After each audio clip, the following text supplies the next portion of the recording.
nasa Laos ngayon si Pangulong Bongbong Marcos para sa pagbubukas ng ASEAN Summit. Pero ang itinalaga ng Pangulo na caretaker ng pamahalaan habang wala siya, hindi si Vice President Sara Duterte. Para bigyan ng mukha ang balita, Mobile Journal, Julie Baiza. Paglapag pa lang sa Vientiane, Lao People's Democratic Republic, kaagad nakipagkita si Pangulong Bongbong Marcos sa Filipino community doon.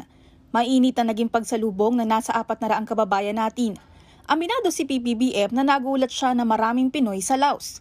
Pero sabi ko siguro sa Laos, sa Vientiane, wala namang Pilipino ron. Sabi, nagulat ako, sinabi, hindi, ang dami nating mga kababayan doon. At ganito ang kanilang trabaho, ganito ang kanilang mga ginagawa. Kaya talagang maliwanag, talagang once again, na nakita ko ang katunayan na yung Pinoy talaga kahit saan mo ilagay, sisikat at sisikat. Kasabay niyan, nangako si PBBM na isusulong ang kapayapaan sa magiging pagdalo sa 44th and 45th Association of Southeast Asian Nations o ASEAN Summits. I fully intend to advance Philippine national interests, including that of maintaining peace and security in the region, to strengthen our economy and to ensure the well-being of each and every Filipino.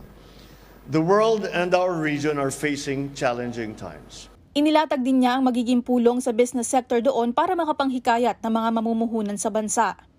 Bago naman tumulak pa Laos, nagsalita ang Pangulo kaugnay ng pagbitay sa isang Pinoy sa Saudi Arabia. Hindi muna pinangalanan o binigyan ng detalye ang Pilipinong nabitay bilang respeto sa kanyang mga kaanak. Pero pag-amin ni PBBM, matagal umano nila itong tinrabaho.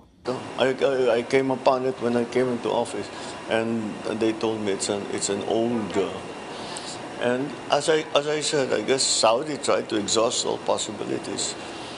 So did we, but to no avail. Nangako naman si PBBM na ibibigay ang tulong sa pamilya ng binitay na Pinoy, partikular ang maiuwi ang kanyang labi. Mobile Journal Julie Baiza po, hatid ang mukha ng balita.